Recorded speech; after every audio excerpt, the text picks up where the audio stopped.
Bien, bonsoir à toutes et à tous. Bienvenue au nom de la SASL DPO. Je vous souhaite la bienvenue pour cette conférence. Nous accueillons aujourd'hui Bernard Desclot. Avant de le présenter, deux, trois mots. Hélas, Sylvain Chevauché, président de la SASL, est déçu de ne pas pouvoir venir aujourd'hui, étant donné qu'il est en Argentine. Et comme les travaux, ça fait un peu loin l'aller-retour quand même pour une conférence, même si il apprécie énormément Bernard Desclot, mais là quand même ça demandait une énergie et une logistique trop importante pour pouvoir se déplacer. Et donc, il tient à présenter ses excuses pour son absence. Et bien entendu, nous acceptons ces excuses ensemble, tous ensemble. Bon.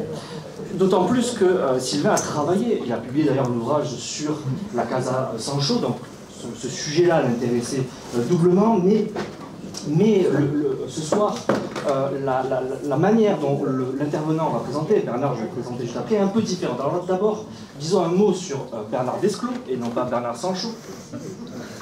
Je me le demande de temps en temps. Pardon. On le personnage qu'on étudie. Oui.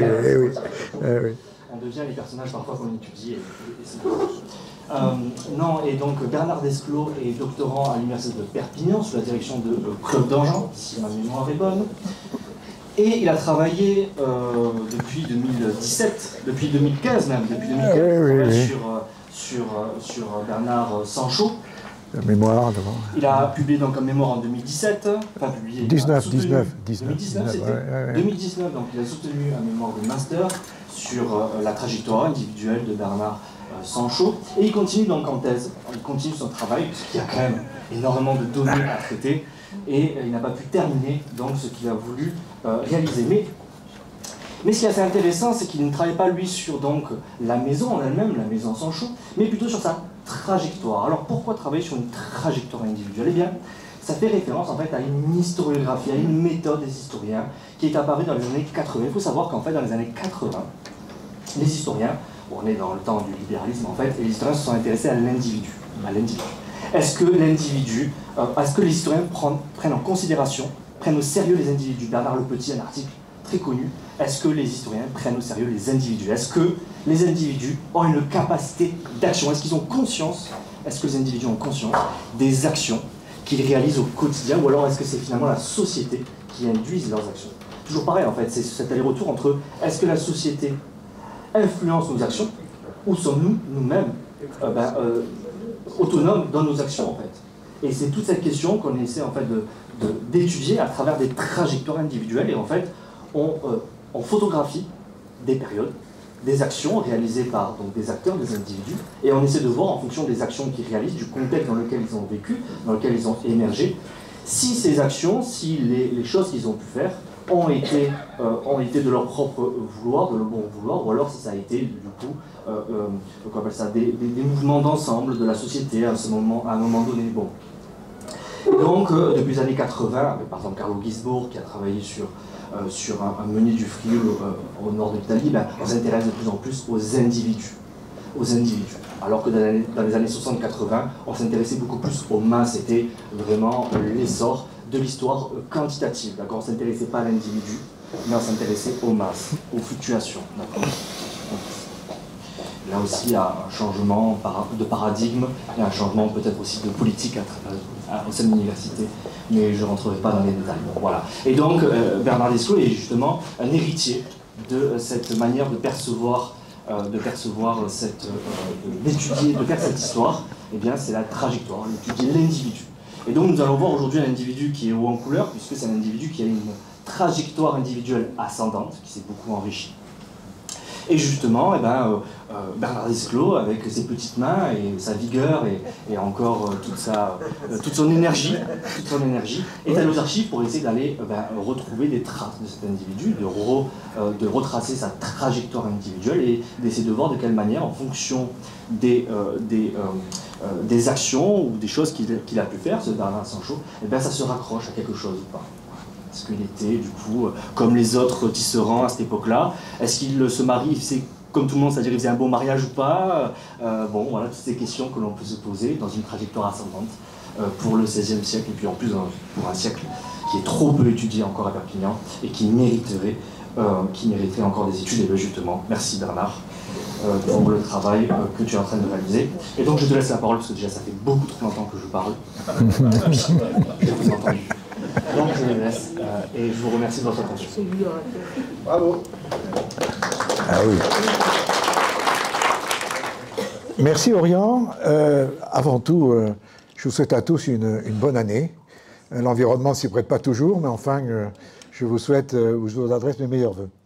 Oui, la conférence aujourd'hui est et le nom qu'on lui donne, c'est une ascension sociale. Est-ce que c'est une somme d'opportunités ou une stratégie de long cours? Les gens qui ont suivi quelques-unes de mes communications précédentes, j'ai fait ça d'une manière un peu chronologique. J'ai pris les personnages de la famille au fur et à mesure et j'ai expliqué un peu comment ils évoluaient. Là, nous avons à avoir une vision un peu plus transversale et on va le travailler beaucoup plus par thème.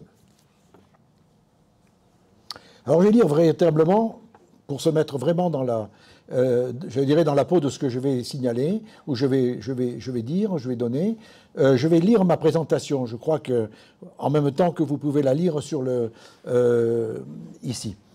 Donc, Jacques Herz, historien connu, dans son ouvrage sur Jacques Coeur. Je crois que je vais le lire là, parce que je n'arrive pas à lire de ce côté-là. Là. Ah, attends. Qu'est-ce qu'il me dit là? Je suis en blanc, là, je vois pas. Ah oui, de toute manière, je vais le faire clairement. Jacques Coeur, dans son ouvrage sur Jacques Herz, a signalé que, en fait, Jacques Coeur était issu d'une famille de tanneurs. Sa mère était veuve d'un boucher. Le grand-père était de boucher, pardon. Le grand-père de Bernard Chanchot, lui, était tisserand au Puy. Sa grand-mère était la fille d'un savetier de La Roque. On a affaire à deux origines extrêmement modestes, deux destins différents au XVe siècle, mais une trajectoire, semble-t-il, semblable, une ascension sociale qui a amené ces deux grands marchands internationaux à avoir une emprise au plus haut niveau sur l'élite qu'ils servaient. L'une, la noblesse de la cour de Charles VII, l'autre, la ville de Perpignan, deuxième cité du royaume d'Aragon. Mais là, je vais arrêter là les comparaisons. Pour arriver à de tels sommets, à partir d'une extraction sociale aussi modeste, la question se pose de savoir si les moyens mis en œuvre par les chefs de famille des Chanchot, Bérenguer le père, j'oublie le grand-père Miquel, qui n'était qu'un simple petit tisserand, Bernard le fils, sont les fruits d'une succession d'opportunités ou ceux d'une stratégie de long cours.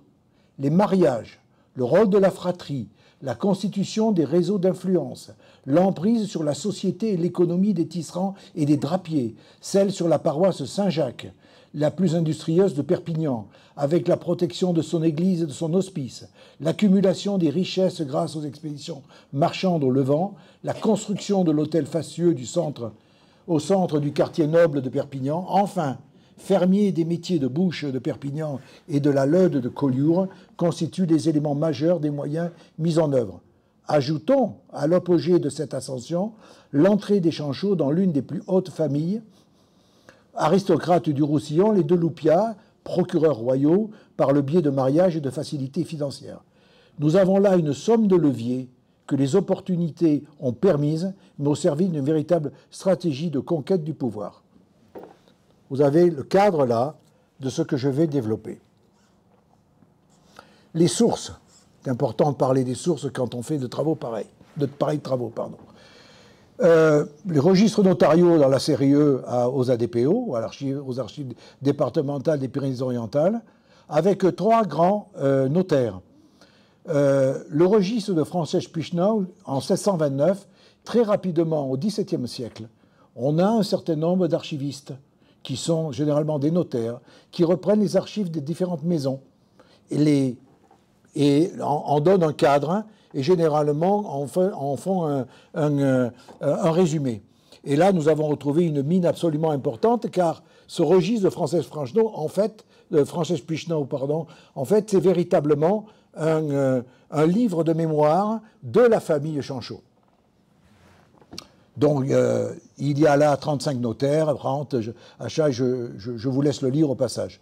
Le deuxième grand notaire de la famille est celle de Jacob Satora, qui est un notaire, le notaire qui officiait quasiment ou pratiquement dans le quartier des Tisserands, au quartier Saint-Jacques, et qui était le notaire des Chanchaux, contrats de mariage divers et également testament. Ensuite, il y a eu Francès Masdemont, un des très grands notaires de la fin du XVe siècle et du début du XVIe, qui a beaucoup servi les bourgeois honorés et les nobles de Perpignan, qui a été particulièrement le notaire de Bernat Chanchot, le grand marchand de la Casa Chanchot, pour être court. Ensuite, bien sûr, on a travaillé sur les registres des corporations, notamment celle des Tisserands, la procuration royale qui donne toutes les informations sur les différentes impositions et sur des procès, où on tire énormément de choses, le registre du consulat de la mer. Bernard Chanchot était consul de mer en 1525, et en fait les archives de la couronne d'Aragon qui donnent énormément d'informations sur le fermage, qu'il était fermier des différentes corporations de Perpignan, et donc il collectait l'impôt pour le roi. Et c'est dans les livres de comptes des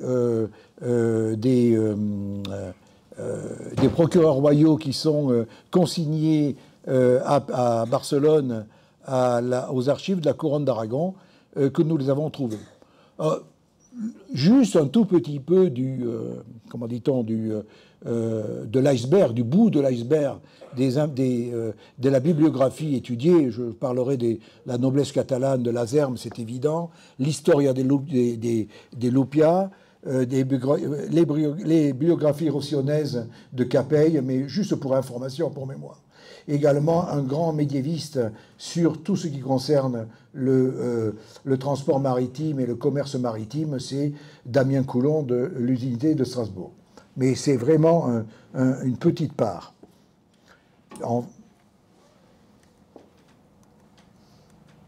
Voilà, je voudrais, avant de détailler tous les différents points que je vous ai dit, avoir une vision globale, comme ça vous le gardez en tête, pour le reste de ce que je vais expliquer, de l'ascension de la famille Chanchot.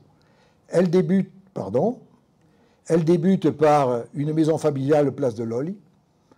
Je ne suis pas certain que ce soit cette maison, mais la seule maison place de l'Olly est à proximité de la Sèbe, qui ressemble énormément à cette maison-là, fait de cailloux, avec beaucoup de formations en arêtes de poisson, comme on pouvait les trouver. Donc c'est le seul élément à peu près du XVe siècle que j'ai trouvé, mais je ne suis pas certain que ce soit pas celle-là. Ensuite, l'accroissement de la fortune de Bérenguer, fortune foncière dans différents achats, vignes, champs et autres terrains. On continue la montée graduellement. Le mariage de Bernat Chanchot ensuite, on rentre, et de Margarita Valls, on rentre dans la partie qui est la partie purement Bernat, en ce cas-là, qui est une grande famille de marchands, qui va lui donner, qui va lui faire franchir une étape. Ensuite, dans le même sens, Bérenguer, lui, continue son installation, sa prise, son emprise des Tisserands, en entrant le commanditaire du retable des Tisserands, qui se trouve à Notre-Dame de l'Espérance, les gens connaissent, à Saint-Jacques. Ensuite, on continue, mais alors chez Bernard Chanchot, de ce côté-là, c'est le grand commerce vers l'Orient et vers le Levant. En même temps, d'ailleurs, à signaler qu'il est fermier de la Leude de Collioure, des bouchers, des poissonniers, et même à départ dans les mines de fer en Val-Espire, ces mines de fer ou ce fer qu'il transporte lui-même vers l'Orient. Je continue la progression. Bernard Chanchot est, je vais signer, collecteur de taxes, et j'expliquerai ce que ça peut donner. Ensuite, mariage de Bernard Chanchot avec une famille quasiment noble d'Élisabeth Andreu. Élisabeth Andreu est la descendante des Blanes Caribera, une grande famille de Perpignan. Donc, c'est sa première entrée dans la noblesse, ce qu'il cherche à atteindre au fur et à mesure de sa progression. Il fait construire en 1508 la Casa Chanchot. Ensuite, il devient bourgeois honoré en 1510. Bourgeois honoré, c'est quasiment... c'est pas la noblesse, on est encore dans la roture, mais on est presque à ce niveau-là. Il faut voir les études faites par Fossa sur ce sujet. Il y a des belles études qui sont faites sur les bourgeois honorés. Il est consul de la main majeure en 1510. En même temps, en 1512, son fils rentre au Carme comme abbé des Carmes. Il deviendra abbé ensuite au Carme, ici à Perpignan. J'expliquerai les raisons potentielles ou putatives de cette entrée. Il est donc il est consul de la main majeure. Vous connaissez, juste un mot sur les mains, et je ne reviendrai pas après. Vous avez à la mairie de Perpignan 3 bras en bronze. Un petit bras, un bras moyen et un grand bras. Ça représente l'administration de Perpignan, je la fais large. Vous avez dans le bras majeur, vous avez 2 consuls. Ces 2 consuls, généralement, ce sont les élites de Perpignan. Vous retrouvez dans les grands marchands, les très grands marchands, les magistrats, en général, voire des grands notaires, hein, ce genre de... Et quelquefois, peut-être des drapiers, c'est en fonction de ce que le roi souhaite y voir ou pas. La main moyenne, midjane, la main midjane, c'est la main où vous avez des drapiers, vous avez des notaires, vous avez quelques grands tisserands, vous avez ce genre de personnages. Et la main midjane, la petite, où il n'y a qu'un consul, il y a 2 consuls pour les 2 premières, il n'y a qu'un consul, ce sont les artisans de Perpignan. Jardiniers, brassiers et autres. Voilà, pour vous donner, je ne reviendrai pas sur ce sujet-là. Hop, là, on continue. Et enfin, en 1530, il marie sa fille, Angela, à une des grandes familles rossillonnaises, de façon à répondre à ce qu'il peut-être il souhaitait depuis assez longtemps. Son premier mariage, son deuxième mariage, je l'atteste. Le mariage d'Angela Chanchot avec les 2 Loupiat l'atteste encore plus. Et également sa autre fille, sa deuxième fille Anna, qui est née du 2e mariage, se marie avec les Saragossa.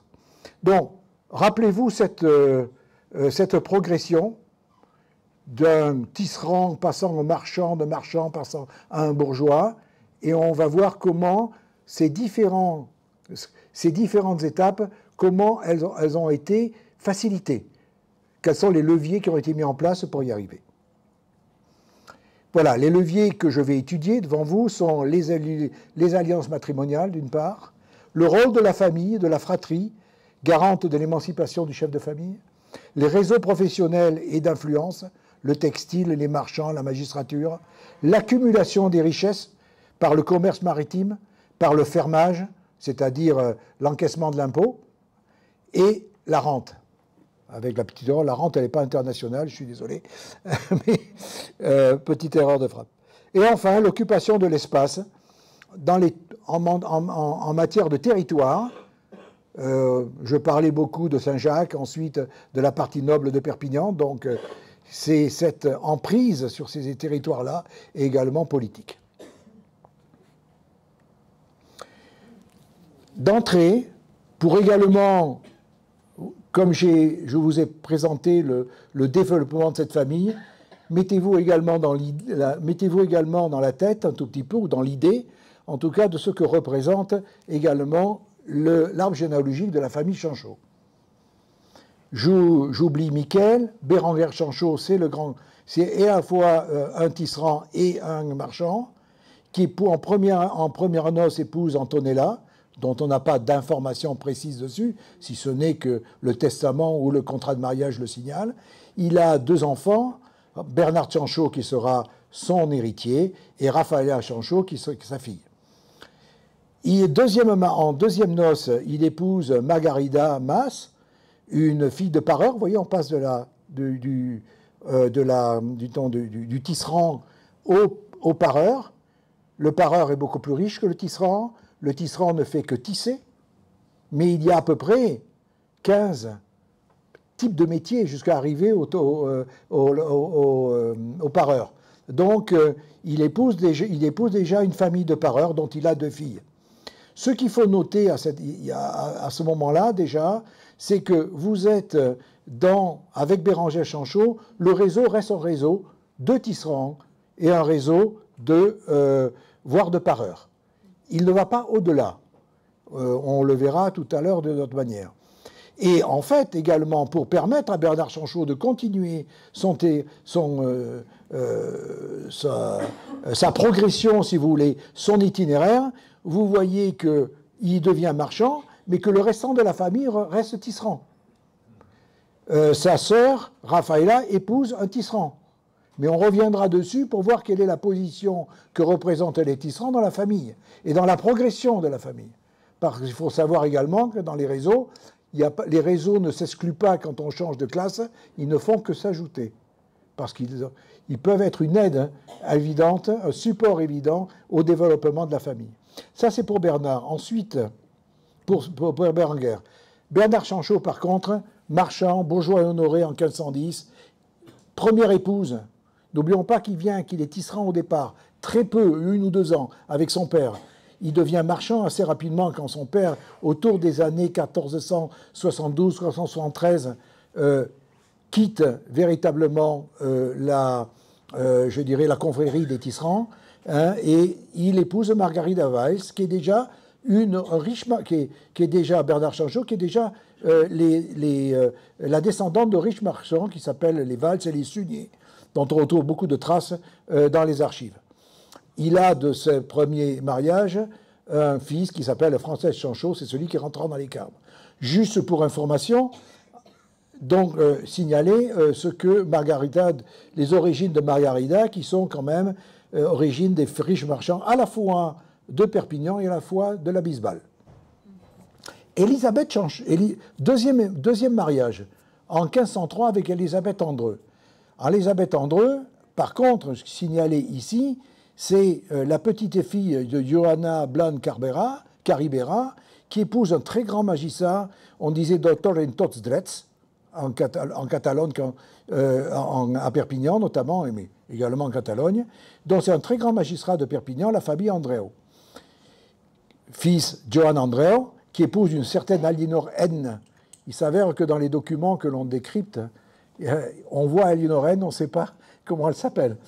Le nom d'Aliénor, si on fait un peu d'onomastique, le nom d'Aliénor, par rapport à Élisabeth, Aliénor, on s'aperçoit par rapport à des Margarida et des Johanna, on n'est pas sur le même type de nom, de prénom.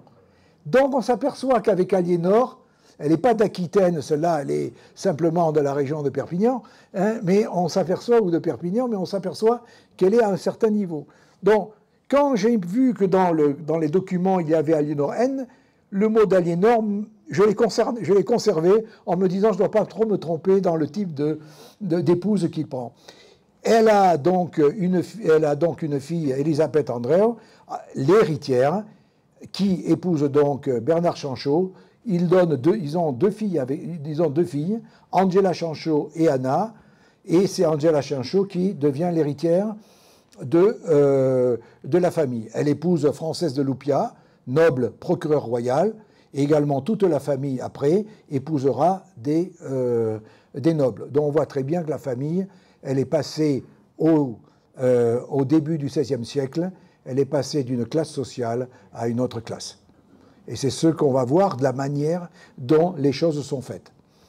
Je précise un point, je ne le repréciserai pas après, les usages de Perpignan, mais je crois le signaler. Alors, si je l'ai signalé, je ne vais pas le signaler maintenant. Je crois que je le dis, donc je ne vais pas le dire tout de suite. Voilà. Je voulais parler des usages de Perpignan et de Barcelone par rapport à l'héritier. Hein? Donc, continuons dans les alliances matrimoniales. Voyons les alliances matrimoniales, qui est le premier chapitre que je voudrais voir avec vous.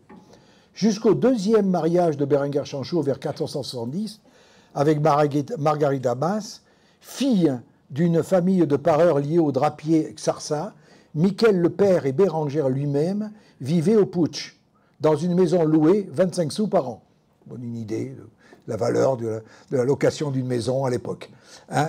Le sou avait une importance, hein? On n'avait pas de sous dans les poches. On avait éventuellement des deniers, mais on n'avait jamais de sous dans les poches. 12 deniers pour un sou, je crois, si je ne me trompe pas. Du premier lit avec Antonella, naissent Bernard, son héritier, Raphaël, sa sœur. C'est ce que je vous ai montré tout à l'heure, on peut y revenir mais, si vous voulez. Donc, en face, je n'explique pas les différents documents qui expliquent un tout petit peu ce que je dis, mais on a une partie du contrat un acte sur le contrat de mariage de Michael Chanchot et de Brunissande, qui est un joli nom d'ailleurs. Hein. Ensuite, l'opportunité du deuxième mariage de Bérenguer offre l'accès de celui-ci, qui a été jusque-là tisserand, à la communauté des drapiers et des marchands. Petite parenthèse, un drapier est un marchand. Il vend son drap. Et on se plaira où il se fait. Donc en général, les deux, on fait du marchand pur, on achète du produit, on les revend, soit on en vend les produits que l'on fabrique. Et les drapiers sont considérés aussi, d'une certaine manière, comme des marchands. Et à leur réseau. Ils quittent le centre du Putsch pour habiter à la marge du quartier noble de Perpignan, en rapprochement, et du marché de Bouche. Car il faut savoir que dans ces endroits-là, on vend du blé, on vend de la sève, et on vend de l'huile. C'est la place de l'huile. Donc on est dans les bases, si vous voulez, de la nourriture, qui est de la nourriture des gens de Perpignan à cette époque-là. Donc ils descendent dans une partie, disons, plus facilement, une partie où vous trouvez des marchands. Donc il habite ici, dans cette maison que je suggère être celle d'eux, et il achète ces maisons, qui sont 2 maisons mitoyennes, cette fois-ci pour 23 livres. Donc vous avez également une idée de ce que revenait une maison. C'est la même au Putsch d'ailleurs, hein. C'était la même au Caille d'ailleurs, au passage. On avait cette zone de 20 à 25 livres pour l'achat d'une maison en fait. En 1469 et 1471. C'est une opportunité qui transforme en stratégie d'emprise chez les tisserands et leur territoire dans la ville ou à son enrichissement en propriété foncière, notamment ce que nous verrons plus tard. Bernard Chanchot, par contre, s'il entrait dans le cercle des drapiers de Bérenguer Chanchot avait été très probablement le résultat d'une opportunité, son mariage avec cette famille de marchands, c'est évident que, mais qui n'était pas nécessairement trop calculé. Le parcours de Bernard Chanchot et de sa fille héritière à la Poubille, Angela, semble être une approche plus franchement stratégique. On va rentrer un peu dans la stratégie d'une famille dans ce cas-là. La famille Chanchot, déjà présente dans le cercle marchand de Perpignan à partir des années 1470, se prête à la recherche d'un parti plus avantageux pour celui désigné dès 1473 comme l'héritier de la famille, Bernat.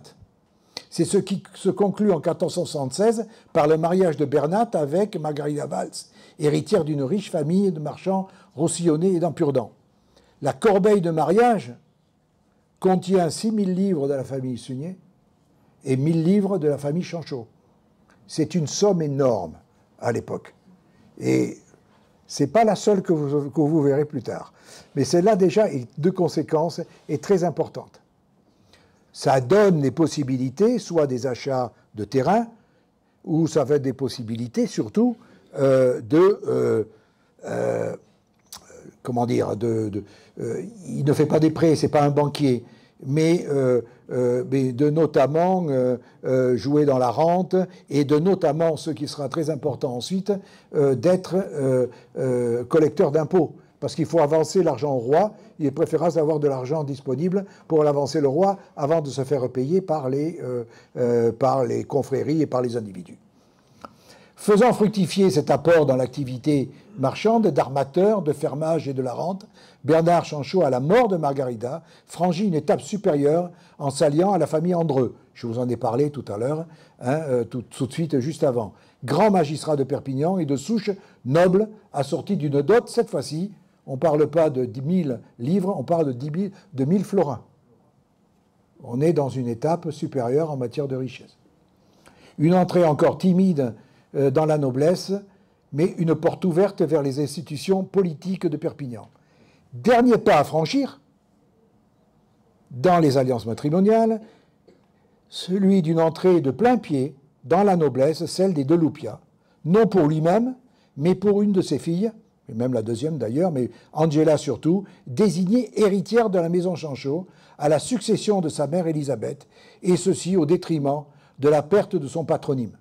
Car, en entrant dans la famille de Lupia, Sancho n'existe plus. Peut-être pas.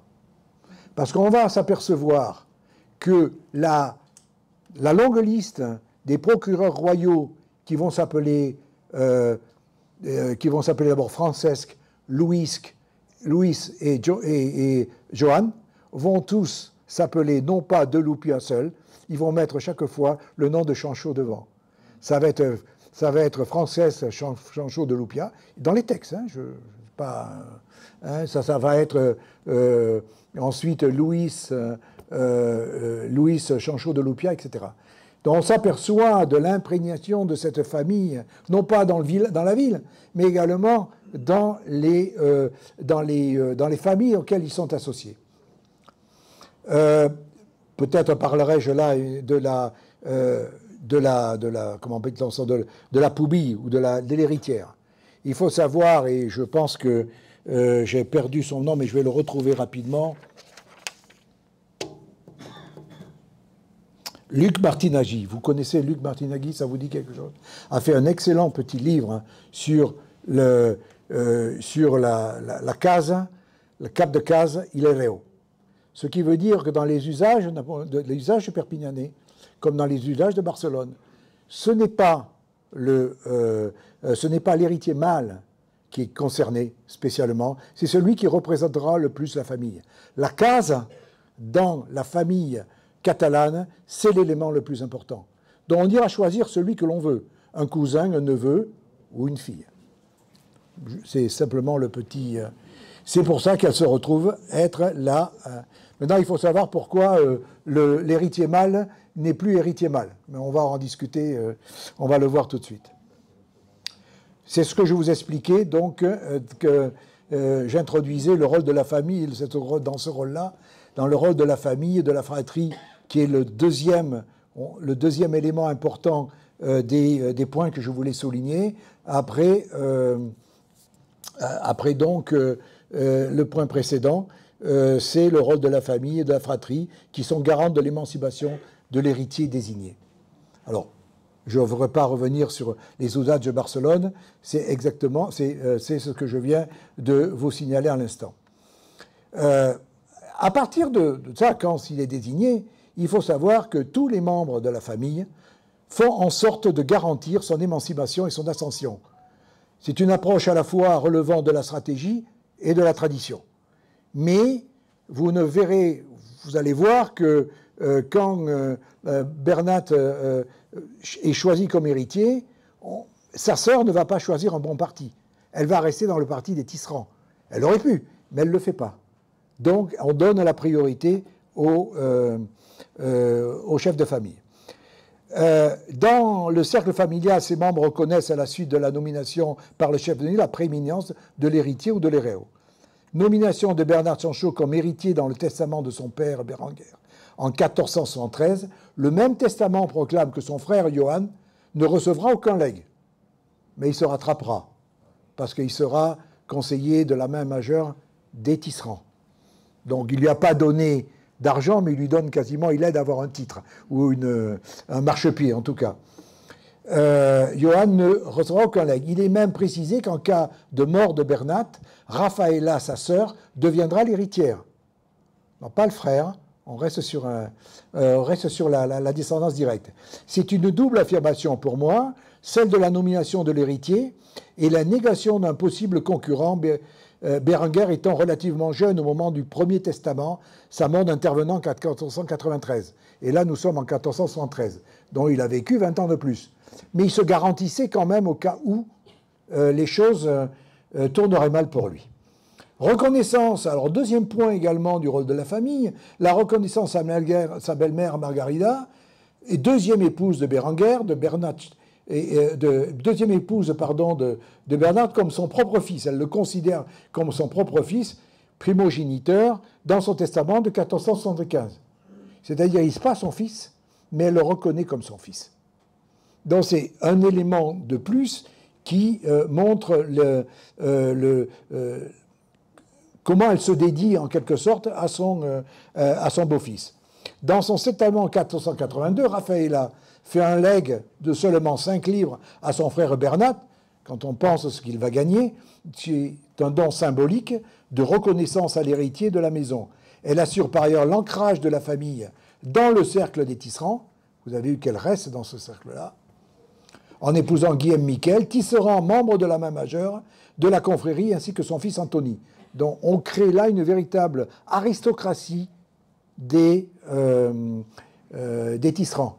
C'est cette aristocratie, au lieu de que ce soit l'aristocratie noble, c'est l'aristocratie dans la confrérie et dans le métier. Si vous voulez des détails ensuite sur les documents que j'ai mis en illustration, vous me le dites, on pourra y revenir après. Encore une fois, le rôle de la famille, de la fratrie, l'ancrage et sa perpétuation dans la population des tisserands au Puitch, à Perpignan, sont primordiaux pour la famille Chanchot. C'est ce que je disais. Ils permettent à Bérenguer et à sa famille d'avoir une emprise sur la paroisse Saint-Jacques et de maintenir le commerce de la laine, et ce, à compter des années 470 pour Bérenguer et une décennie plus tard pour Bernat. C'est ce que je disais tout à l'heure. On change, on devient marchand ou on devient bourgeois honoré, on a d'autres réseaux. On conserve le réseau parce qu'ils peuvent servir d'une part, parce que quand on veut l'emprise sur un territoire, on a intérêt à conserver le réseau que l'on a. Donc ils conservent ce réseau-là, les réseaux s'ajoutent et ne se perdent pas. La lecture de l'arbre généalogique de la famille est édifiante, comme vous l'avez vu tout à l'heure. Alors que les deux héritiers successifs, Bérenguer et Bernat, deviennent marchands, les branches cadettes, Johann, frère de Bérenguer, les Miquel, belle famille de Bernat, prennent et conservent des positions stratégiques dans la profession, ce que je signalais, en étant conseillers de la main majeure de la confrérie. Au-delà du caractère professionnel de cet ancrage, c'est une véritable emprise sur la population des tisserands, sur la population industrieuse, pas industrielle, on n'en est pas là, industrieuse de la ville. Il assoit en conséquence son influence politique sur les drapiers, entreprise critique pour Bernat et ses expéditions marchandes maritimes à venir. Là, j'ai donné quelques éléments. Dans le registre des tisserands de 1412-1475, vous avez, ressortent 105 tisserands, où les Chanchots apparaissent. On le voit dans la main majeure. Bérenguer, ici, on voit mal, c'est mal écrit, mais enfin on le voit. Johann, qui doit être en bas, hein, Johann ici, et on revoit Johann ici. Donc, une présence forte dans la direction, si on peut appeler comme ça, de la confrérie. Enfin, la succession de Bernat semble être hautement stratégique, une volonté marquée d'allier la famille Chanchot à la noblesse roussillonnaise au détriment de la pérennité et de son nom, les nobles Loupiat. Premier rapprochement, l'achat en 1507, Bernat Chanchot rachète des maisons situées rue des Procureurs à Gélabert de Loupiat pour y construire son hôtel en 1508. Bon, on va déjà chercher la famille et on lui achète une partie, pour lesquelles d'ailleurs il va se retrouver à payer des pénalités parce qu'il a mis tous les pierres qui restaient de maisons qu'il a démolies place de la Sève, et les autorités de Perpignan n'ont pas été tout à fait d'accord, tout Chanchot qu'il était. Donc il a dû payer. L'entrée ensuite de Françoise Chanchot, fils aîné de Bernat, au Carme, en 1512, nous n'en connaissons pas les raisons. Volonté d'une présence de la famille dans un des couvents les plus importants de Perpignan. Vous savez que c'était très important d'avoir une partie de la famille dans des couvents. Hein, il est préférable d'avoir des confesseurs dans des couvents, hein, généralement, etc. Donc l'importance du couvent n'est pas inutile. Quand on est à ces niveaux-là, il faut avoir non seulement pas des associations, mais des relations qui sont professionnelles, des relations qui sont politiques et des relations religieuses. Très important. Au profit d'une... Alors, voilà, donc important de Perpignan où... alors, ce que je disais, soit la volonté de la présence de la famille dans l'un des couvents importants de Perpignan, ou écarter l'héritier putatif, mâle, de la succession familiale au profit de la fille ennoblie, entre guillemets, par le deuxième mariage de Bernat Chanchot. La question, on ne peut pas y répondre. C'est habituel aussi, il faut pas c'est une tradition qui existe, mais le sujet peut être posé. Beaucoup, mais quand même un certain nombre d'hypothèses. Le propre rôle de Bernard de Sancho, très riche marchand, armateur et bourgeois, proche des procureurs royaux, d'intercéder pour l'entrée de Frances de Lupia, jeune époux d'Angela, l'héritière dans l'ordre des officiers royaux, créant ainsi une dynastie nouvelle, une dot dans la corbeille de mariage. Là, c'est assez... Alors, c'est une hypothèse, mais elle peut être fondée. Les deux Lupia, jusqu'à l'arrivée des Sancho, n'étaient absolument pas des officiers royaux ou des procureurs. Absolument pas. Or, il faut savoir que Bernard Sancho, pendant de longues années, a travaillé comme collecteur d'impôts. Sa relation majeure était avec un certain nombre de procureurs, ou officiers royaux ou procureurs, pour lesquels il a énormément rendu de service de ce point de vue-là. Et il n'est pas complètement non illusoire de penser, en fait, que cette volonté de marier sa fille à une famille noble ne soit pas également due aussi à l'intercession, la manière dont peut-être Bernard Sancho a intercédé auprès de la classe des procureurs royaux. En 1532, sa sœur aînée, Anna, mariée à la branche cadette des deux Lupia, les Saragossa, testera en sa faveur, accroissant ainsi la part de dot laissée par Bernard Sancho et l'instituant avec plus de force dans sa position héritière. Donc on voit très bien, au fur et à mesure, que soit il intercède, soit par les mariages, par ce mariage, il écarte une partie de la famille pour pouvoir promouvoir la poubille, et que même la sœur fait en sorte, Margarida avait reconnu son beau-fils comme héritier ou comme primogéniteur, là de la même manière, d'une sorte de même, c'est la même chose en quelque sorte, dans lequel la sœur cadette testera en faveur de son frère. Voilà, on a vu deux éléments jusqu'à maintenant qui étaient notamment les alliances matrimoniales et le rôle de la famille. Qu'en est-il aujourd'hui du commerce, la rente, fermage et autant d'opportunités d'enrichissement au service d'une stratégie de pouvoir? Je l'ai mis là. Le grand commerce maritime. En l'absence des comptes de Bernard Sancho, là, nous sommes un peu misérables dans notre groupe de développement, là, chez Jacob, parce que vous avez tous les grands marchands ont eu des livres de comptes. Vous avez plusieurs pages de livres de comptes où vous pouvez faire une idée de ce qu'il en faisait, comment ils achetaient. Dattigny est un exemple particulier des livres de comptes, d'autres marchands génois au XIVe siècle ont laissé des livres de comptes. Là, nous n'en avons pas. Ce qu'a remarqué Frances Puchnau, il lit « Item un libro de varias compras de terres de varietat de Sensals en lo descrit de l'année 1494, je le dis en français, fins à l'année 1532. » Qu'est-ce qui s'est passé pendant toute cette période? Nous ne le savons pas. Nous ne savons pas par écrit, donc nous sommes obligés pas de l'imaginer, de le déduire en fonction des documents que nous avons. Testament, procès, etc., etc. Voilà, donc c'est bien dommage. Donc je disais bien qu'en l'absence de livre de compte de Bernard Sancho, nous ne connaissons ni ne pouvons interpréter des revenus marchands, nous ne possédons pas plus ceux de Bernard, mais les contrats marchands en notre possession permettent de connaître leur type et d'évaluer les revenus qu'il en a tirés. C'est le négoce maritime qui a largement fait l'enrichissement de l'élite marchande perpignanaise au XVe siècle et au tournant du XVIe. Y ont participé les marchands aisés, démontrant une forte capacité d'autofinancement de plusieurs centaines de livres au XIVe siècle jusqu'à plusieurs milliers de florins par expédition au cours du siècle suivant. La littérature et les sources n'indiquent pas comment les fonds finançant les expéditions marchandes ont été levés. Achat de marchandises, armement, des navires, paiement des nollis, les nollis c'est les prix de passage, hein, et des assurances. Nous ne relevons par ailleurs aucune trace de prêt. Les investissements nécessaires aux expéditions maritimes semblent provenir des seuls fonds propres des bailleurs. Il n'y a pas eu beaucoup de grands commerçants à ce niveau-là, car il fallait avoir le financement pour pouvoir financer. Vous allez voir, je ne dévoile pas le montant qui doit l'être. Deux grands moyens de commercialisation participent au négoce international.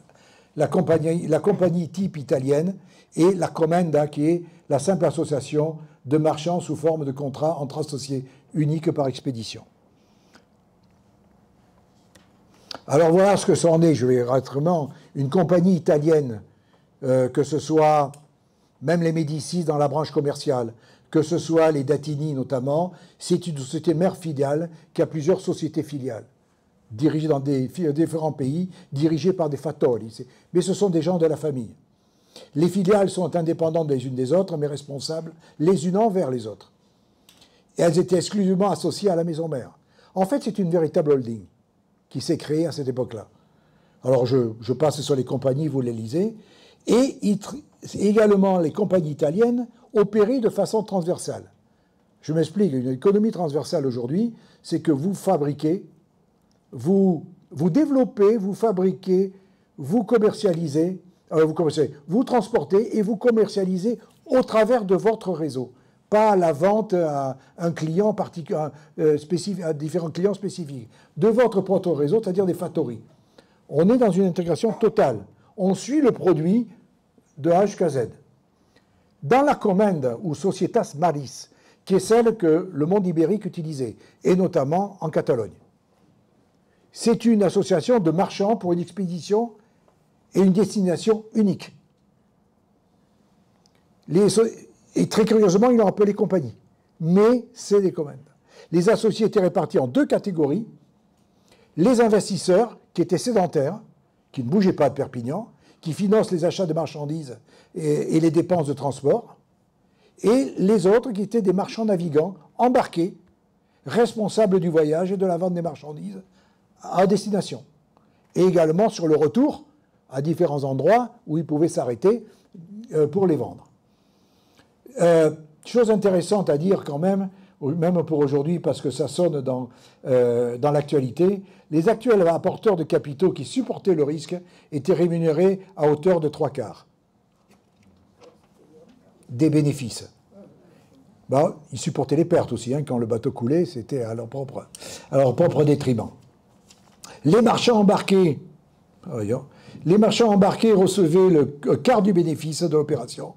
Et le quart du bénéfice de l'opération, les hommes d'armes et les scribes étaient, eux, rémunérés en salaire. Voilà. Et eux, les marchands opéraient de façon horizontale. On dirait aujourd'hui en anglais, ce sont des pure players de la vente, du commerce. Ils achetaient, ils transportaient, et ils trouvaient des clients, ils les vendaient. Il n'y avait pas de transformation sur le territoire. Voilà l'exemple d'une compagnie, la compagnie d'Alexandrie, qui représente 9 folies, qui a été Bernard Chanchot et un certain nombre quatre marchands ont investi 12 000 ducats dans cette opération. C'est énorme. Ou 12 000 florins, c'est des ducats d'or.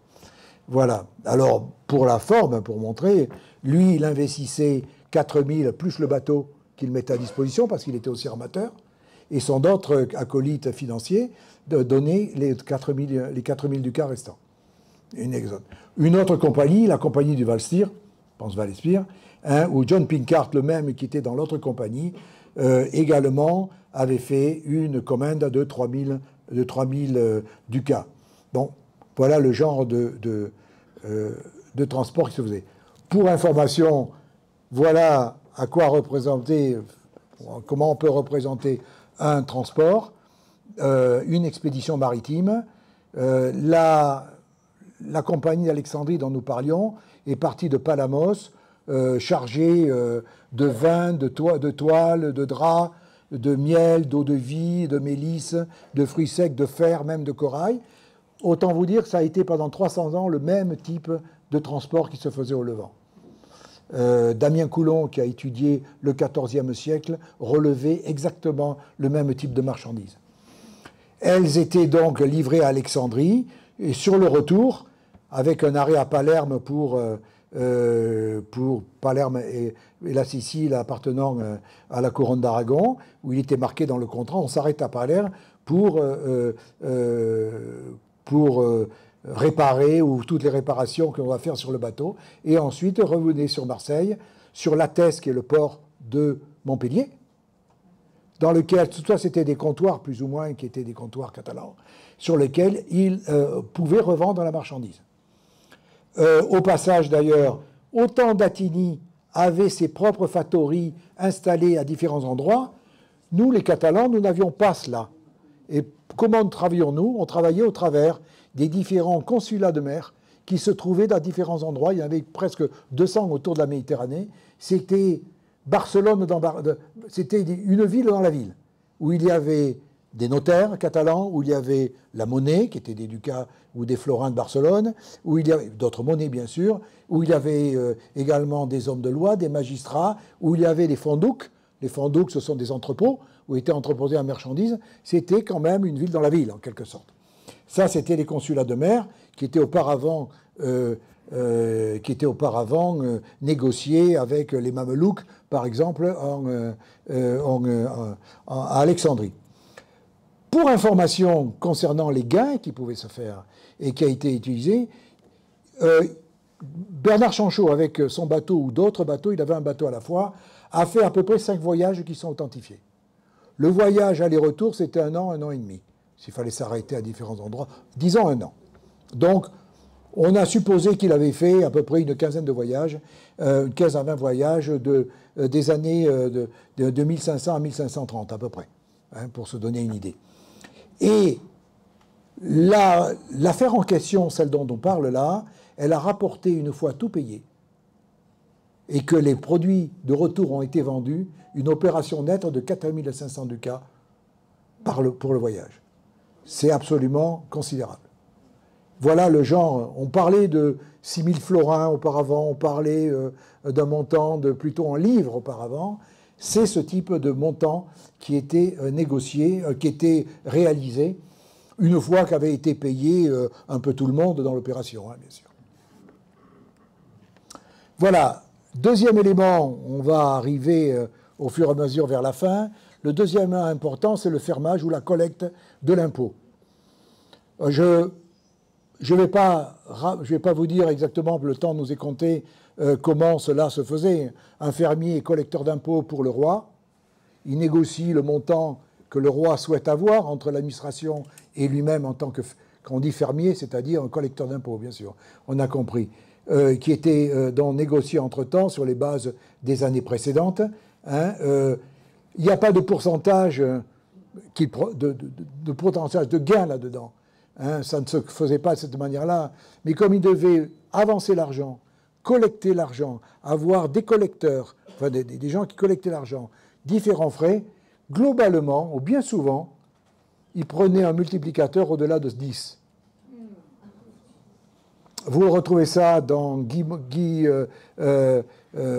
Romestan, que l'on connaît peut-être ici, dans le voyage qu'il a, dans l'explication des voyages du marchand perpignanais qui était Bernard Saquet, qui est un autre grand marchand, dans lequel il le signale. On a peu d'informations parce que globalement, en fait, il n'y avait pas de règles vraiment affichées.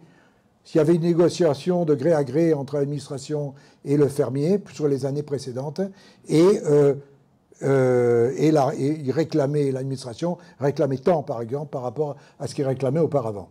La durée de la charge est de 1 à 2 ans. On veut bien le comprendre, étant donné qu'il multipliait plus par quelque chose au-delà de 10, donc c'était important. Et les comptes de l'administration variaient de juillet à juin. C'est ce qu'on retrouve dans les comptes. Il a été fermier des impositions de la boucherie en 1494, en 1501, en 1503, 1512 et 1513. Alors je donne 2 exemples quand même qui sont frappants. Vous avez un premier ici qui est Notamment, c'est Père Angle, qui est le marchand, qui est le fermier dans ces cas-là. Il était associé à Bernat cette année-là. Bernat n'apparaît pas, mais regardez le montant que cela peut faire. Regardez le montant que cela peut faire, ça fait quand même 32, je ne me trompe pas, non, 320 livres. C'est le C, le dernier c'est un C, hein, c'est un C. 320 livres. Imaginez là-dessus que c'est une portion, un dixième de ce qu'il prend, de ce qu'il collecte, pour lui, entre autres, et pour les gens avec qui il travaille. Dans un deuxième cas, c'est à la Leude de Collioure. La Leude de Collioure, vous avez des fermages qui sont, on appelle ça plutôt les droits du roi, ce sont des leudes. Le Leude de Collioure, c'est sur les taxes à l'importation, à l'exportation, Collioure étant le port du Roussillon. Et dans ce cas-là, par exemple, sur le poids du fer de la ville de Collioure, il y a l'impôt demandé par le roi qui était de 232 livres. Alors il faut qu'imaginer qu'il n'y a pas que le fer. Il y a toutes les autres marchandises qui payaient, ce qui faisait une forme absolument énorme pour le fermier qui s'occupait de la Leude de Collioure. Voilà, la rente rapidement. La rente, c'est sur le Puy-de-Dôme, c'était 35 actes de rente sélectionnés, dont 25 qui étaient des créances. On trouve les débiteurs dans tous les réseaux, suivant les intérêts, dans les affaires, dans l'ascension sociale, drapiers, tisserands, marchands, etc. Un large spectre des débiteurs conférant ainsi une emprise sur le pouvoir de la cité, mais aussi fragilisant les débiteurs qui s'engagent sur des sommes pouvant atteindre plusieurs centaines de livres. Si les rapports de la rente ne sont que de 5%, par rapport aux 28% qu'on a vu tout à l'heure dans le transport maritime, les sommes prêtées couraient sur plusieurs années, pouvant aussi fragiliser le prêteur. Donc, dans sa trajectoire vers les sommets de la cité, Bernard Changeau devait démontrer son pouvoir financier par une importante participation dans la rente, même si les retours restaient modestes. La compensation est venue de ses activités marchandes et maritimes. Donc, l'exemple là, Bernard Sancho, qui est bourgeois à ce moment-là, va avoir un censal de pension de 25 livres sur un total de 500 livres à louer, dont son sens était de 25 livres par an qu'il recevait. Et là, il y a quelque chose comme 35 à 40 actes de la même sorte. Je vais quasiment terminer sur les réseaux qui sont le marqueur d'une stratégie d'ascension. Ça, c'est le nucléus, le nœud, la famille. Déjà, dans la famille, vous retrouvez, en lisant bien le document, vous retrouvez dans la branche Bérenguer-Chanchot, comme on a vu, des tisserands. Dans la branche Bernard, on a à la fois des tisserands, mais des marchands, de la bourgeoisie, de la magistrature, et également de la noblesse. Donc on s'aperçoit que déjà là, on peut détricoter l'ensemble de ces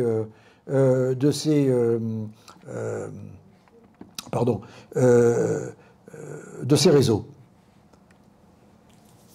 Par contre, quand par catégorie de population, une politique d'imprégnation affirmée dans la société perpignanaise du XVe et du XVIe siècle.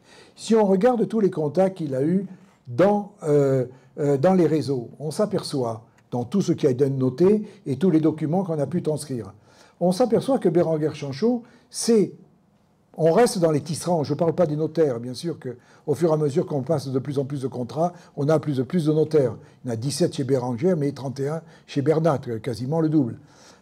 Mais si on s'aperçoit de la manière dont ce que représentaient les réseaux, vous avez les tisserands, par exemple, Bérenguer qui restait tisserand la plupart de son temps, il y en avait 29. Mais il y a 14 ecclésiastiques, on verra pourquoi. Mais on s'aperçoit qu'au fur et à mesure de progression, Bernard Chanchot n'a plus affaire à des tisserands directement, même s'il en bénéficie au travers de sa famille. Par contre, aux pareurs, oui, mais par contre, aux marchands, encore plus, et bien sûr, aux bourgeois, aux magistrats, aux grands marchands, encore plus. Donc on voit très bien le basculement qui existe en passant de l'un d'une partie à une autre. Je mets des jardiniers parce que vous savez qu'à Saint-Jacques, c'est également le patron des jardiniers, autant qu'il est des tisserands. Donc voilà ici véritablement le jeu. Dans quel jeu, où est-ce que Bernard Chanchot et Bérenguer Chanchot, où était leur relation majeure et comment ils pouvaient en user. Les espaces sociaux, je le dis rapidement, on ne va pas parcourir tout ce que vous avez ici, je vous l'ai déjà signalé, mais vous avez une vision d'espace social et socio-professionnel de Perpignan au XVe et au XVIe siècle. Vous avez au centre de Perpignan le quartier noble, magistrature et bourgeoisie. Vous avez les pareurs qui se trouvaient près de la loge, ça va de soi, puisqu'ils vendaient directement leurs balles de drap, le pouvoir politique en même temps, au même endroit, un ensemble. Les marchands étaient un peu partout, mais on a pu quand même en édifier plus dans cette partie-là, les tisserands de l'autre côté et le caille de l'autre côté. Voilà à peu près l'espace social de Perpignan au XVe siècle. L'occupation de l'espace qui va terminer notre présentation. Il s'avère que, je ne le traduis pas en catalan, mais dans son testament, je ne vous le traduis pas en français, dans son testament en 1473, il signale qu'il veut être enterré à Saint-Jacques, dans une chapelle ou dans un carnet, c'est-à-dire un caveau, construit à l'entrée de l'église de Saint-Jacques, et il veut et ordonne que son fils, son héritier, que soit fait un rétable, c'est pas le même, hein, un rétable sur lequel adressé à Saint-Béranger et Saint-Bénète. Les choses ont changé un tout petit peu par la suite, parce qu'on est en 1473. Moi, je pense que ce testament montre bien l'intention de Chanchot, qui est la marque de son empreinte dans le quartier Saint-Jacques, le putsch, le poumon économique et industriel de Perpignan. Comment cela? La relation documentée des Chanchot, n'oublions pas qu'il a, dans son réseau, il a 29 tisserands sur les 105, il les connaissait certainement les autres, mais avec lesquels il tractait, donc on a quand même 29 tisserands, ce qui est assez important. Bérengère Chanchot et son frère Johann, plus tard son petit-fils, sont conseillers de la main majeure de la corporation. Ils sont marguillés, c'est-à-dire gérer les affaires de Saint-Jacques et protecteurs de l'église de Saint-Jacques. Ils ont la reconnaissance de l'évêque d'Elne et de l'église, autorisant la construction d'une chapelle dédiée aux Chanchot. Et en travaillant avec, je ne peux pas à ce moment-là ne pas citer une jeune doctorante en histoire de l'art qui est Ninon Roch. Ninon Roch travaille sur Saint-Jacques. Elle m'a passé un certain nombre d'informations. Elle m'en voudrait que je ne la cite pas sur ce sujet-là particulier, et dans lequel elle a découvert une magnifique bulle papale d'indulgence qui a été accordée en 1490 par Innocent VIII à la famille Chanchot. Pour vous montrer quand même le poids de cette famille dans ce quartier-là. Hein. En 1484, offre... Alors, pour ce qui concerne la chapelle, dans l'église, puisqu'elle se trouve, et c'est bien cité qu'elle se trouve à Esquerra dall'entrada dell'Ecclese, la seule chose, c'est Notre-Dame de Lourdes. Donc il faut creuser, parce que là, il y a à peu près une quinzaine de crânes. Je sais, j'ai terminé, 5 minutes, tu me donnes, c'est gentil. Donc je continue pour montrer l'imprégnation encore dans la ville. Marguillier, protecteur de l'hôpital des Tisserands. Vous le connaissez, c'est Notre Seigneur des Desperats, des Désemparés, qui se trouve, l'hôpital des Tisserands, qui se trouvait en bas du... il y a la rue d'Ancals, c'est en bas de du putsch. Hein, elle se trouvait là. Et toujours avec l'emblème des Tisserands, puisque vous retrouvez l'emblème ici. L'emblème des Tisserands qui est un aigle couronné aux ailes déployées.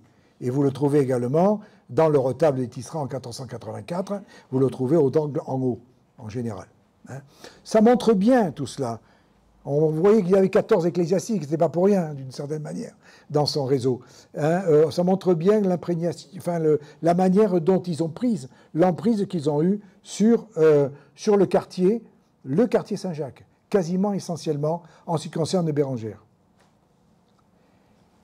Alors bon, je ne reviens pas sur ce que je viens de dire, on a peu de temps pour le faire, mais vous avez là une magnifique bulle d'indulgence, hein, qui dit Bérengère Chanchot, ceux qui désirent par leur mérite qu'une chapelle dédiée à Saint-Maur et à Saint-Béranger, c'est dans le texte, hein, Béranger, laïque, marchand, d'ailleurs il y a marqué, Bérenguer Sancy, laicus mercator habitator opidi Perpignani, hein, dont habitant de Perpignan. La ville de Perpignan du diocèse d'Elle pour lui-même et pour le salut des âmes de tous les fidèles du Christ. Il a fait construire cette chapelle dans le cimetière de l'église de Saint-Jacques à côté de l'église et il l'a dédiée à ses dévotions. En fait, c'est à côté de l'église, mais on s'apercevra que c'est à l'intérieur. C'est une question de vocabulaire, ça. On dit à esquerre de l'église. Est-ce que c'est dedans, est-ce que c'est à l'extérieur? Vous savez, ça a 700 ans en arrière, donc c'est difficile de s'en apercevoir. Voilà, je termine à l'occupation d'espace par Bernard Chanchot, tout en prenant la succession de son père dans les œuvres de l'église Saint-Jacques et de l'hôpital des Tisserands. Bernard Chanchot investit le quartier noble de Saint-Jean et la Méditerranée. C'est un grand voyageur, ses bateaux voyageaient en tout cas. Nouveau territoire, nouveau terrain de jeu pour exprimer son pouvoir en s'en consacrant alors à ses relations croissantes avec l'élite marchande, Johann Pinka, frère de Hala et des drapiers, source des expéditions maritimes, ses relations avec la magistrature perpignanaise, la famille André dans laquelle il est rentré, un autre grand magistrat, Gabriel Serradell, ses relations avec les officiers royaux dans la collecte de l'impôt, Anthony Desvives et Gabriel Molner, on les retrouve aux Accas, sa présence auprès de l'Église, l'entrée de son fils en 1512 au Carme, mais également il est procureur, ça va faire sourire peut-être certains, de l'abbé de Couchat, en 1528, dont il gère ses affaires, hein, à qui on le donne à un marchand. Donc, du temporel, du spirituel au temporel, il y a un pas, ou il n'y en a pas en tout cas. Sa destinée personnelle, mariage avec Elisabeth Andréo, descendante de la noblesse, et surtout celle de sa famille dans l'alliance de ses filles avec les nobles de Lupa et Saragossa. Ses expéditions marchandes de Levant, à la fois comme armateur et marchand international avec ses grandes expéditions. Bon, là, occupation dans ce type d'espace. Enfin, j'en parle pas parce que vous la voyez, vous y passez devant sans arrêt, ou très souvent en tout cas, la construction de son hôtel de prestige en 1508, aujourd'hui celui de la main de fer par Père Chiffre, qui est maître des œuvres royales. Il a construit Collioure, il a le château de Collioure, le château de Sals, etc. Donc j'en dis pas. Un point quand même qui est intéressant. Pour ceux qui vont visiter, vous savez que la Casa Chanchot a été rénovée, on la visite différemment. À droite, là, vous avez le sceau de la Compagnie d'Alexandrie. Beaucoup les datini lavés, les taquis à Perpignan à laver, etc. On a toujours un sceau, le sceau maritime. On voit très bien que c'est un bateau. Moi, ce qui est intéressant là, c'est que je voyais que c'était déjà une nef qui avait déjà 2 voiles. Alors que les nefs que l'on voit habituellement n'en ont qu'une. Au moins au Moyen-Âge. 2 voiles. Compagnie avec un X, là, qui est Alexandria. C'est le X d'Alexandrie que vous avez là. Donc, vous avez ce sceau-là. Au-dessus de la salle, je dirais la salle des contrats ou la salle des négociations, à la Casa Chanchot, quand vous entrez, avant de prendre l'escalier pour monter au premier étage, vous avez la petite salle à droite. Une superbe petite salle gothique avec des chapiteaux où paraît la tête de Bernard Chanchot, c'est évident, aux 2 coins au moins. Vous levez les yeux, au bout de la voûte, au milieu de la lierre. La lierre, c'est l'élément. Au long de la lierre, vous avez ça. Ça vous dit rien, ça? Eh bien, c'est l'arme ou l'emblème de Bernard Chanchot, qui est représenté ici, de manière un peu différente parce que le ventre du bateau est plutôt comme ça, hein, qui est entouré d'une couronne de laurier en quelque sorte. Il faut la regarder, elle est très, très abîmée. Mais c'est évident qu'elle ressort ici. J'aimerais quand même trouver de la documentation pour le dire, mais je n'ai pas trouvé. Mais bon, on ne peut pas faire des analogies quand même. On ne peut pas s'empêcher d'en faire. Voilà, pour terminer quand même, pour les propriétés foncières de la famille, je ne vais pas aller trop loin, mais il s'avère que c'est une famille qui n'a pas nécessairement, à part le père, investi beaucoup dans le foncier. Or, 2 ou 3 vignes, des champs, etc., à Cabestany, 2 maisons à Perpignan, dont la maison ici, qui est la maison de famille, qui garderont jusque quasiment 1508, hein, pendant 37 ans, ils en garderont. Hein. Voilà le type d'investissement qu'ils ont fait en tant que marchand, même en tant que marchand riche. Il ne s'est pas doté de beaucoup de terrains ou de beaucoup de maisons. Bernard Chanchot, lui, pas plus. Bernard Chanchot, lui, il a une maison qui était, je crois, si je ne me trompe pas, au Correc. Hein, c'est-à-dire, le Correc, c'est la rue de la Bastion Saint-Dominique. Je connais plus le mot du XVe siècle que je ne connais le mot d'aujourd'hui. Donc, ça se trouvait là. C'est un endroit où il y avait tous les tanneurs de Perpignan au XVe siècle aussi. La famille Pincart était présente à cet endroit-là. Donc, qui était ici, et un terrain qu'il achète aux Clarisses. Il y avait Saint-François d'un côté et Sainte-Claire de l'autre. Les Clarisses portent Saint-Martin. Pour 126 livres. Pour vous donner une idée, les maisons sont à 23 livres.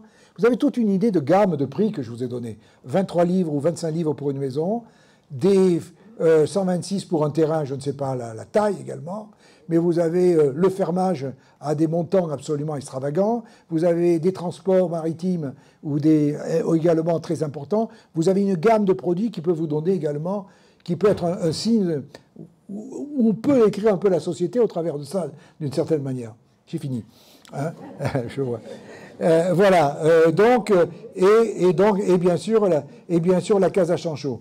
Donc, juste un point, qu'on a affaire à une famille qui n'a pas, et à un marchand qui n'a pas nécessairement investi énormément dans le foncier.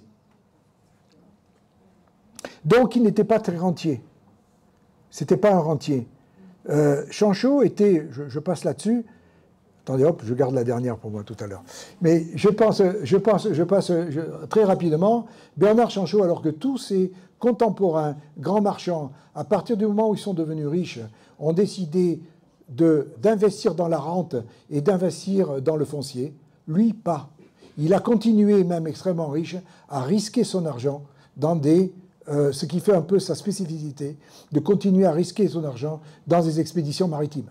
Car il les a faites au moins, pour ce qu'on connaît, jusqu'en 1525. Il meurt en 1530. Donc il a toutes ces années-là, alors qu'il aurait pu purement et simplement, riche comme il était, prendre des participations dans des terrains, dans des champs, à l'extérieur de Perpignan, etc., s'acheter des fiefs. Il ne l'a jamais fait, ça. Il est resté. C'est fait un peu sa spécialité. Voilà. J'ai presque, mais j'ai terminé parce que mon voisin va me... Mais il le sait depuis longtemps d'ailleurs. Mon voisin va me gronder. Moi, je pense qu'on a quelque chose d'intéressant ici dans un parcours spatio-temporel de Perpignan au bas Moyen-Âge. Qu'il soit opportuniste ou stratège, il aura quand même fallu 35 ans à la famille Chanchot pour parcourir 100 pas dans Perpignan. Et je les ai faits hier. Parce que la photo qui est là, je l'ai prise hier. Je lui ai dit, voir un peu, 100 pas, c'est 100 mètres, hein, grosso modo. Ils ont mis 37 ans pour le faire. J'espère que je ne vous ai pas trop ennuyé et je vous remercie infiniment.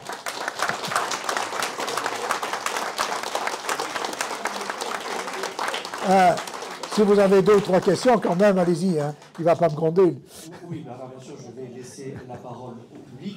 Simplement, j'avais oublié de vous dire qu'il y a une exposition en ce moment à la médiathèque de Perpignan sur l'histoire et historien du Roussillon. Voilà, si ça vous intéresse, du 13 janvier au 4 mars. Et d'ailleurs, tu as parlé tout à l'heure de Ninon Roch qui fera aussi une conférence pour la SASP. Eh bien, très bien, Ninon, on la verra. Dans quelques mois. Donc, je vais laisser la parole au public. Je vous en prie. Est-ce qu'on a des micros ou pas On n'en a pas. On n'est pas grand, on n'est pas beaucoup parlé. Allez-y, parlez fort. Oui, je voulais savoir la... Ah, pardon. Excusez-moi, mais... Vous aviez parlé de l'importance d'avoir un membre d'un couvent. Désolé. Oui. Mais il s'avère que beaucoup de... Enfin, l'importance... Pardon. L'importance en soi, c'est que Bernard Chanchot, comme l'ensemble des grands marchands ou des élites, je dirais des élites, parlons des élites, avait intérêt à avoir un pied un peu partout. La religion était importante, on est quand même au Moyen-Âge. Comme je disais, l'ensemble des élites avait souvent un prêcheur, un confesseur qui se trouvait dans ce type qui se trouvait au Carme, aux franciscains, aux dominicains, ou les quatre comment dit-on, les 4 ordres mendiants, hein, qui sont les Carmes, qui sont les dominicains, qui sont les augustins et qui sont les franciscains, je ne crois pas me tromper. Hein. Donc, il était important qu'ils en aient. C'était une image. Et cette image de marque, si on parle aujourd'hui image de marque, c'était quelque chose qu'ils devaient absolument avoir. Par exemple, l'un de ses acolytes dans ces expéditions, qui est Johan Pinkart, que j'ai signalé comme ça, et qui était dans la Commenda dont j'ai parlé. Eh bien, il avait, dans sa famille, il avait un important chanoine au diocèse de Delne. C'était très important de l'avoir. Et d'ailleurs, les mémoires de Pinkart que j'étudie dans le cadre de ma thèse se trouvent dans les archives sur l'Église, et non pas se trouvent ailleurs. Hein. Donc il a fallu que je les trouve, un peu par hasard d'ailleurs, où je suis tombé dessus. Voilà, donc on a besoin, voilà pourquoi vous avez, chaque fois, les élites avaient un pied, si je peux me permettre, dans la communauté religieuse de la ville où ils étaient. Je vous en prie. Vous parliez des tisserands, bien sûr, donc il fallait tisser, mais pour tisser, fallait-il avoir de la matière première? Oui. Alors, cette matière première, que ce soit le lin, le coton ou la laine, Plutôt là, oui. elle provenait d'où? D'ici. Vous aviez à l'époque, je vais descendre là. Je vous réponds en même temps. De la laine. La laine venait de l'arrière-pays.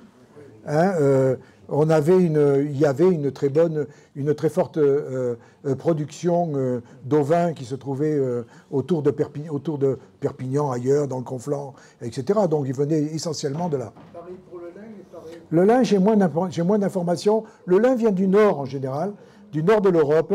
Donc ce serait peut-être de la matière qui était peut-être plutôt importée. Vous avez une autre question? Une deuxième question. Ah, pardon. Allez-y. Oui. Alors, vous parliez dans votre reportage, d'ailleurs très intéressant, ce que vous nous avez dit, bien sûr, vous parliez de Collioure. Oui. Vous parliez de Collioure. Or, à l'époque, De Corclure. Collioure était, avec Port-Vendre, faisait que c'était la même commune. Et Oui, bien sûr. Ensuite, il y a eu une séparation qui date de Louis XIV. Ouh, j'étais mort à ce moment-là. Je me suis arrêté au XVe siècle, c'est pour ça que... Alors, oui. Le trafic qui se passait donc, disons le mot, sur Port-Vendre, il était intéressant parce que d'une part, il y avait le fer de baptême qui descendait. Oui. Il y avait également le coq qui arrivait du Pays de Galles, si je bonne souvenance. Tout ça entrait dans le trafic de Collioure. Non, alors, Collioure, non, il n'y avait pas autant de choses à ce moment-là. D'abord, Port-Vendre ne s'est développé qu'à partir de Mailly. Et il ne s'est pas présenté avant. Pour la bonne raison, d'ailleurs, parce que Port-Vendre n'avait pas d'eau. Ce n'est que quand vous vous promenez dans les Alberts et que vous montez en haut, vous avez des aqueducs souterrains qui ont été faits au-dessus du Bagnouls, le col de Bagnouls, qui ont fait des aqueducs pour récupérer l'eau. Non, pas du col de Bagnouls, de l'autre côté, en venant plutôt d'Arago, hein, de ce côté-là. Vous n'aviez pas d'eau. Vous ne pouvez pas incruster une population à un endroit où vous n'avez pas d'eau. Notamment, quand même, il fallait faire la route. C'était un peu plus long. Il fallait également une arrivée dans Port-Vendre. Vous avez vu l'arrivée dans Port-Vendre, ce qu'il faut faire pour arriver dans Port-Vendre. Donc, ce n'était pas aisé, grosso modo, de s'installer à Port-Vendre à ce moment-là. Collioure était là depuis très longtemps, depuis l'Antiquité, quasiment. Et d'ailleurs, quand il a été question, à un moment donné, vous étiez au XVIIe siècle, de construire Collioure ou d'aller directement à Port-Vendre. Eh bien, Louvois a dit, je reste à Collioure et je renforce Collioure. Je ne crois pas me tromper. Alors que Vauban, lui, qui est un militaire pur ou un dessinateur ou un défenseur ou un défenseur, je dirais, avait décidé, d'où l'incongruité d'aller à Port-Vendre. D'où l'incongruité quand on lui demandait, vous voulez une église, de la mettre là où elle est. Très curieux quand même, elle n'est pas au centre du village, l'église à Collioure, loin de là. Bon, ceci dit, ça c'est une parenthèse. Mais à Collioure, Lens était la plus proche de Perpignan, donc plus facile. Il faut savoir que les bateaux, soit s'arrêtaient à Canet, prenaient une barge, et de Canet allaient sur Sainte-Marie, allaient sur Perpignan. C'est plus court. Il faut savoir que le transport terrestre est nettement plus cher que le transport maritime. Hein? Le transport maritime, je ne l'ai pas signalé là. Mola, comme je ne me souviens plus de son prénom, que j'avais lu, donne à cette époque-là, le taux à payer pour les transports maritimes n'était que de 7%. vous le doublez facilement quand il faut transporter, ou tripler quand il faut transporter par terre. Pour la bonne raison, vous chargez une charrette, vous voyez, vous ne chargez pas la différence, vous avez le volume sur le bateau. Déjà, volume transport, c'est quelque chose qui est importé. Donc, Collioure a été le débouché maritime naturel, dans lequel il y avait de l'eau, il y a 2 rivières, elles sont à sec, bien sûr, la plupart du temps. Il y a 2 rivières, hein, il y avait une anse qui était disponible, hein, dont il était facile de la protéger, d'une part, elle était bien entourée, et quand il a fallu amener des galions avec un volume, pour pouvoir les faire manœuvrer, des notions de manœuvrabilité dans la rail, ils étaient trop petits. Le commerce devenant de plus important également. Donc il est évident que Port-Ventre, à ce moment-là, a été créé. Port-Ventre est beaucoup plus protégé. Pour ceux qui montent à Saint-Elme, ou à Dugommier de temps en temps, et qui montent à Saint-Elme, ils s'aperçoivent qu'on est beaucoup plus... Port-Ventre est plus protégé que ne les Collioures du fort du Miradou. Donc, maritimement également parlant, quand vous faites les vents marins qui rentrent dans Collioure, dans Port-Ventre, suivent une sorte de... Le port suit une sorte de barbacane pour arriver à Port-Ventre. Tandis que là, vous le prenez en pleine face. Voilà certains éléments qui font que Collioure, jusqu'à un certain moment, jusqu'à Mailly en tout cas, hein, est resté le port maritime. Il y avait une... qu'en tant qu'armateur, Bernard Sancho fait 5 voyages avérés. Oui, enfin avérés, que les sources me donnent. Oui. Est-ce qu'il participe à ces voyages? Je précise ce que j'ai dû dire tout à l'heure. Non. Il y a dans les commandes dont je parlais, le type de contrat, vous aviez les financiers investisseurs qui investissaient dans la marchandise, qui investissaient éventuellement dans le transport, hein, et qui déposaient et qui réglaient ce type d'opération. Et vous aviez d'autres marchands dits voyageurs qui faisaient le voyage, qui vendaient, qui récupéraient, qui rachetaient également épices ou autres soies, etc., là où ils allaient, et les revendaient sur le chemin retour. Vous aviez des commerçants, je dirais, plutôt des commerçants sur le bateau, et vous aviez des marchands financiers qui restaient à quai. C'est une façon de parler.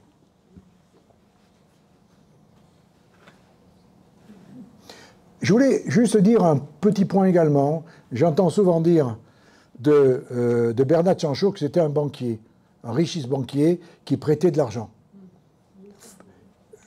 C'est faux. En fait, il a prêté un tout petit peu d'argent à un certain nombre de nobles parce que ça permettait d'accroître ou de faciliter son réseau. Ce que j'ai essayé de vous expliquer dans son imprégnation dans la noblesse de Perpignan. Il ne prêtait même pas cet argent, il garantissait des prêts, ce qui est un peu différent. Mais on ne le voit pas, Bernard Sancho, alors qu'on me parle des Salviati à Lyon, hein, le banquier de François Ier, ou même des Médicis. Ce sont des gens qui, en tout cas, Sancho, lui, n'était pas banquier du tout. Tout l'argent qu'il le faisait, il ne le faisait pas par la banque, puis il le faisait soit par le fermage, on a vu quand même que ça rapportait bien, ça rapportait bien, la rente, non, c'est cette espèce de fonds de roulement que représentait la rente sur sa richesse, et surtout par les expéditions maritimes. Encore une fois, c'est un entrepreneur. On a dit souvent que c'est un spéculateur, parce que c'est un mot à la mode de dire spéculateur à des gens qui manient de l'argent, mais il faut savoir que cet argent, il le réinvestissait dans des bateaux, dans des marchandises, dans son bateau, dans les marchandises. Donc, non, purement simplement, c'était un homme d'affaires comme on pourrait le prendre, on pourrait l'appeler aujourd'hui, purement et simplement. Quant à... Oui, pardon, allez-y. Quand vous dites aussi, c'est vrai que Bernard Sancho, il est reconnu à cause d'abord de la maison, forcément, oui. Mais finalement, pour son activité, combien ils étaient dans Perpignan à faire ce genre de choses, d'activités lucratives, de commerce maritime? Est-ce qu'il a des associés? Est-ce qu'ils étaient concurrentiels? Est-ce que vous avez pu voir combien de familles finalement se prêtaient au jeu du commerce Au XVe siècle, et non pas... au XVe siècle, à Perpignan, on dit en général que c'est la décroissance de Perpignan, le XVe siècle. Or, il s'avère que on ne voit pas plus, je connais Johan Pinkart, il y a donc Bernard Sanchot, et Crouillos également, il doit y en avoir Ferrer de Lala également un tout petit peu. On n'est pas plus de 4 ou 5 de grands armateurs comme ça. Pour pouvoir lever des fonds de 12 000 ducats, par la même comparaison, si on prend un siècle plus tôt, vous savez qu'on mettait dans des bateaux ce qu'on appelait des setzen, 16 parts. À Venise, on prenait des carati, 20 ou 24. Je me souviens plus très bien de parts. Le cara, c'est le nom de facette. Ça s'appelait les carati. Ici, on a à Barcelone, en Catalogne, en Aragon, on appelle ça des setzen, 16. On faisait des pareages de 16, c'est-à-dire qu'on était associé dans le bateau pour 16 parts. Et on apportait sa part. Les gens les plus riches, à un moment donné, qui étaient les drapiers, ne mettaient pas plus, chacun dans son lot, ne mettaient pas plus de 300 à 400 livres. On parle de 12 000 ducats au XVe siècle. Donc, ce petit commerce, ou ce commerce, a continué à se développer, à prendre des setzen, à avoir des bateaux qui représentaient 16 parts de 250 à 300 livres. Ça, oui, ça a continué. Mais les grands armateurs, enfin, armateurs, j'en connais pas beaucoup. Il y a eu Taki, qui était armateur un siècle plus tôt, de grands marchands qui représentaient Datini à Perpignan. Lui avait son bateau. Alors, il avait son bateau pour faire ses propres affaires et son bateau dans le cadre de Datini. Hein. Lui, oui, mais ils ont été très peu à avoir des navires. Je n'ai pas la valeur d'un bateau. Honnêtement, il faudrait retrouver dans Mola quelle valeur il pouvait avoir. C'était des nefs de 150 à 200 tonneaux, alors que, si je ne me trompe pas, à Gênes, ils avaient des nefs qui représentaient 500 à 600 tonneaux. C'était des machines beaucoup plus importantes. Et c'est pour ça, autre point qui est intéressant, le Catalan étant tellement indépendant, pas qu'aujourd'hui, n'est-ce pas, mais également auparavant, les Vénitiens et les Génois partaient en ce qu'ils appellent ça des mudes. Ils partaient en convoi. Donc de grosses marchandises, gros convois, pour aller... ils avaient été beaucoup plus tôt vers la mer Noire, vraiment vers l'est, le nord-est de la Méditerranée. Tandis que pour aller chercher l'Alain, notamment, des marchandises de cet ordre-là. Tandis que le Catalan, il avait un bateau, il traversait la Méditerranée, il revenait, et il rendait de compte à personne. Enfin, à personne. Aux actionnaires, qui avaient mis 12 000 ducats dans le bateau, quand même. On était sous une forme tout à fait différente du voyage marchand maritime. Mais, pour répondre à votre question, non. Lever plus de 3 000 ou même de 2 000 ducats sur un transport, c'est rare. Et donc, cette rareté a fait également la rareté du nombre d'armateurs et la rareté de grands marchands.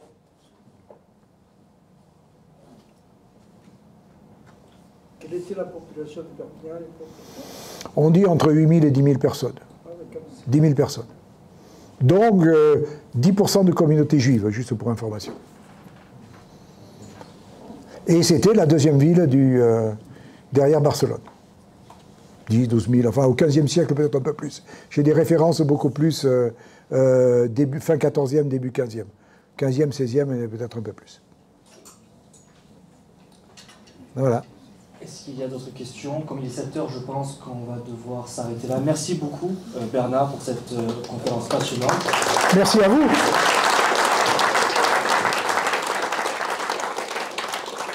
Et pour ceux qui le souhaitent, donc, il y a des tas d'adhésions pour la CSL si vous voulez participer financièrement. J'ai tout fait pour essayer de le vendre. Hein. Merci beaucoup et bonne soirée.